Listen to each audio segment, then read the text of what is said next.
Hello everyone, in this video I'll discuss about the theories and mechanism of catalysis. So first আমরা জানবো catalyst কাকে বলে। A catalyst is a substance that alter the rate of chemical reaction and itself remain unchanged chemically at the end of the reaction। অর্থাৎ রাসায়নিক বিক্রিয়ার যেটি কি বিক্রিয়ার হারকে পরিবর্তন করে দিতে পারে, এটি বৃদ্ধি করতেও পারে আবার রিডিউস করেও দিতে পারে, কিন্তু বিক্রিয়া শেষে এটি নিজে অপরিবর্তিত থাকে, তাকে হচ্ছে ক্যাটালিস্ট বলে, সেই কথাটি বলা হয়েছে।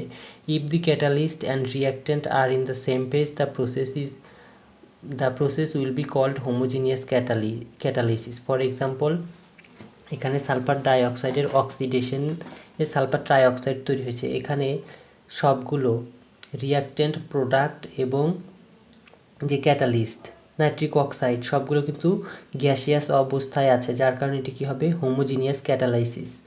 যদি এখানে একটি সলিড, এইগুলো গ্যাসীয় থাকতো এবং ক্যাটালিস্ট যদি সলিড হতো, সেই ক্ষেত্রে কিন্তু এটি হেটেরোজিনিয়াস ক্যাটালিসিস হতো, যেমনটি পরবর্তীতে বলা হয়েছে। If the catalyst and reactant are in different phase the process is called heterogeneous catalysis. For example, synthesis of অ্যামোনিয়ার ক্ষেত্রে নাইট্রোজেন এবং হাইড্রোজেন গ্যাস পরস্পরের সাথে বিক্রিয়া করে অ্যামোনিয়া গ্যাস তৈরি করে। এক্ষেত্রে আয়রন ক্যাটালিস্ট হিসেবে কাজ করে, আয়রন কিন্তু সলিড। এখানে ক্যাটালিস্টকে যে সলিড হতে হবে বিষয়টা এমন না, ক্যাটালিস্ট আবার গ্যাসিয়াস হতে পারে। যদি রিঅ্যাক্ট্যান্টের একটি বা উভয়টি যদি সলিড হয়, সেক্ষেত্রেও কিন্তু হেটেরোজিনিয়াস। মোট কথা, সবগুলো যদি এক ফেজে না থাকে সেই ক্ষেত্রে হবে হেটেরোজিনিয়াস, আর একই যদি ফেজে থাকে সেই ক্ষেত্রে হবে হোমোজিনিয়াস ক্যাটালাইসিস। আর যদি ভিন্ন কোনো একটি যদি ভিন্ন দশায় থাকে সেই ক্ষেত্রে হবে হেটেরোজিনিয়াস ক্যাটালাইসিস। এখন ক্যাটালাইসিসের কিছু প্রকারভেদ আছে, সেগুলো নিয়ে আমরা দেখব। যেমন positive catalysis, the catalyst which increases the rate of chemical reaction is called positive catalyst and the phenomenon is known as positive catalysis. অর্থাৎ যে ক্যাটালিস্ট বিক্রিয়ার হার বৃদ্ধি করে, যেমন পটাশিয়াম ক্লোরেটের বিয়োজনের ক্ষেত্রে ম্যাঙ্গানিজ অক্সাইড ব্যবহৃত হয় এবং এক্ষেত্রে বিক্রিয়া রেট কি বৃদ্ধি পায় ম্যাঙ্গানিজ অক্সাইড ব্যবহার করার কারণে, এবং ম্যাঙ্গানিজ অক্সাইড হচ্ছে পজিটিভ ক্যাটালিস্ট এবং এই ফিনোমেনাটি হচ্ছে পজিটিভ ক্যাটালাইসিস।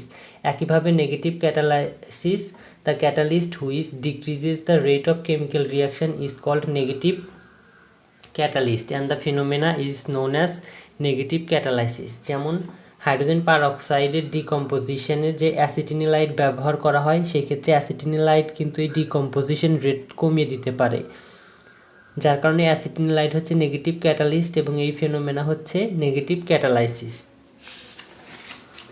এরপর আমরা দেখব অটো ক্যাটালাইসিস কাকে বলে। When one of the product itself act as a catalyst for the reaction, the phenomena is called autocatalysis. For example, ethanoic acetate পানির সাথে যখন বিক্রিয়া করে হাইড্রোক্লোরিক অ্যাসিডের উপস্থিতিতে, সেই ক্ষেত্রে এখানে ইথানোয়িক অ্যাসিড তৈরি হবে এবং ইথানল তৈরি হবে। এই ইথানোয়িক অ্যাসিড নিজেই কিন্তু ক্যাটালিস্ট হিসেবে কাজ করে, অর্থাৎ প্রথমে ইথানোয়িক অ্যাসিডের থেকে ইথানোয়িক অ্যাসিড তৈরি হবে। এই অ্যাসিড আবার পরবর্তীতে কী করবে, ক্যাটালিস্ট হিসেবে কাজ করবে। এটি যেহেতু নিজেই ক্যাটালিস্ট হিসেবে কাজ করে, তার কারণে এখানে স্টার চিহ্ন দ্বারা প্রকাশ করা হয়েছে। স্টার দিয়ে বিশেষ কিছু না, স্টার দিয়ে বোঝানো হয়েছে যে এই প্রোডাক্ট ক্যাটালিস্ট হিসেবে কাজ করছে। এবং এই ফিনোমেনা হচ্ছে কি, অটো ক্যাটালাইসিস, এবং এখানে অ্যাসিটিক অ্যাসিড হচ্ছে অটো ক্যাটালিস্ট।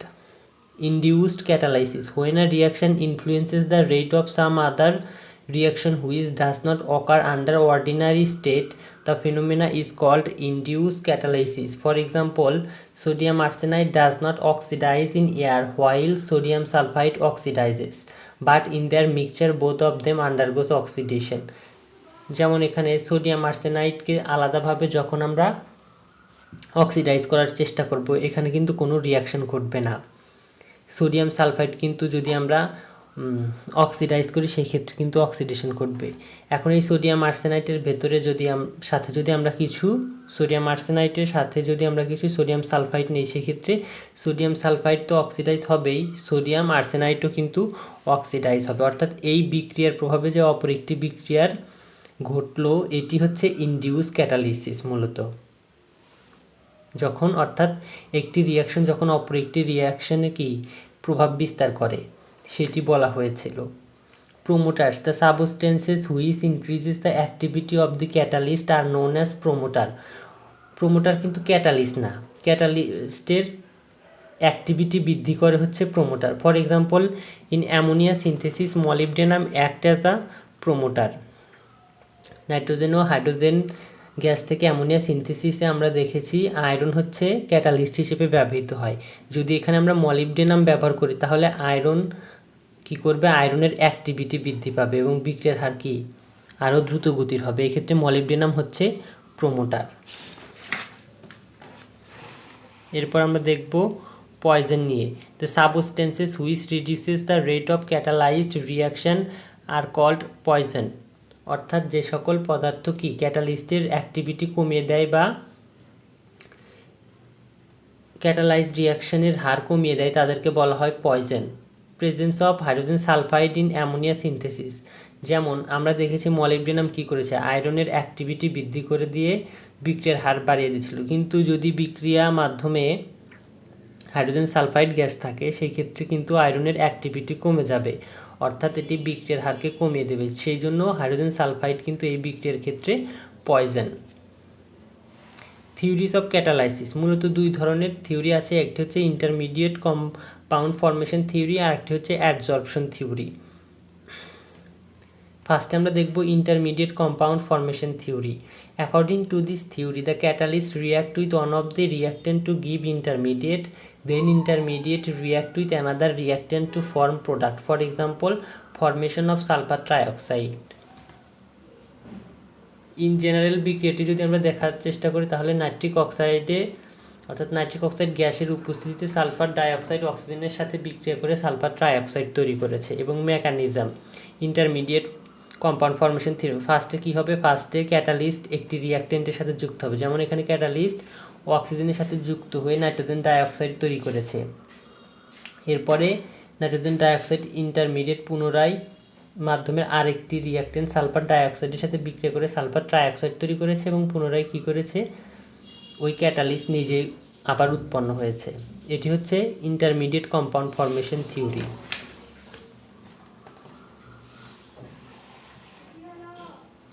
এরপর আছে অ্যাডজর্পশন থিওরি। অ্যাডজর্পশন থিওরির ক্ষেত্রে মূলত ক্যাটালিস্ট হিসেবে যখন কোনো ধাতব পদার্থ ব্যবহার করা হয়, যেমন আমরা অ্যামোনিয়া সিনথেসিসের ক্ষেত্রে দেখেছি আয়রন, সেই ক্ষেত্রে ধাতব পাতে রিয়াক্টেন্ট মলিকুলগুলো অ্যাডজর্পশন ঘটে, সেটি আমরা এখানে দেখব।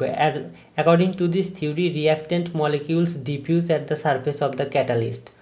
অর্থাৎ ক্যাটালিস্টের যে তল আছে সেই তলে রিয়াক্টেন্ট মলিকিউলগুলো ডিফিউজ মানে ব্যাপৃত হয় অর্থাৎ ছড়িয়ে পড়ে। Reactant are adsorb to the surface, তারপর ওই সারফেসে অ্যাডজর্ব হয় অর্থাৎ শোষিত হয়। Reaction is occurred among reactant, শোষিত হওয়ার পর রিয়াক্টেন্ট মলিকিউলগুলো ওই সারফেসেই বিক্রিয়া করে একে অপরের সাথে, তারপর বিক্রিয়া করে যে প্রোডাক্ট হয় প্রোডাক্ট সারফেস থেকে চলে আসে, সেটি বলা হচ্ছে ডিসরাপশন, মানে প্রোডাক্ট থেকে ছেড়ে আসা, disruption of product from the surface. এটি যদি আমরা একটু দেখার চেষ্টা করি, যেমন আমরা অ্যামোনিয়া উৎপাদনের ক্ষেত্রে এটি যদি আয়রনের পাত হয়, আয়রনের পাত, এটি হচ্ছে আয়রনের একটি সারফেস, এই সারফেসে কি নাইট্রোজেন এবং হাইড্রোজেন এইগুলো হচ্ছে রিয়াক্টেন্ট, এরা হচ্ছে প্রথমে অ্যাডজর্ব হবে অর্থাৎ শোষিত হবে, অ্যাডজর্ব হয়েছে, অ্যাডজর্ব হওয়ার পরে এই মলিকিউলের ভেতরে যে বন্ধনগুলো আছে, যেমন নাইট্রোজেন তিনটি বন্ধন আছে, হাইড্রোজেন হাইড্রোজেন বন্ধন, এই বন্ধনগুলো দুর্বল হতে থাকবে। দুর্বল হওয়ার পরে নাইট্রোজেন এই পাশে যে হাইড্রোজেনগুলো আছে তো এদের সাথে যুক্ত হয়ে তখন অ্যামোনিয়া তৈরি করবে, অ্যামোনিয়া তৈরি করবে। এই অসংখ্য নাইট্রোজেন হাইড্রোজেন এই তলে এভাবে যুক্ত হয়ে অ্যামোনিয়া তৈরি করবে এবং সবশেষে অ্যামোনিয়া তৈরি হয়ে এই তল থেকে এরা আবার কি মুক্ত হয়ে যাবে, NH3 আকারে বের হয়ে যাবে। সেই কথাটি কিন্তু অ্যাডজর্পশন থিওরিতে বলা হয়েছে। এখন আমরা দেখব characteristic of catalytic reaction.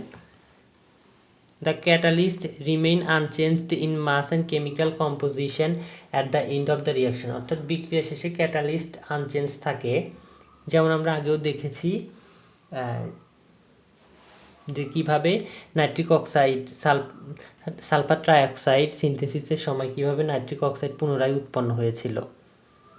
A very small amount of catalyst can produce an appreciable effect on the speed of the reaction, অর্থাৎ খুব কম পরিমাণ ক্যাটালিস্টই কিন্তু একটি উল্লেখযোগ্য প্রভাব বিস্তার করতে পারে বিক্রিয়ার গতিতে। A catalyst cannot start the reaction but can increase or decrease the rate of reaction.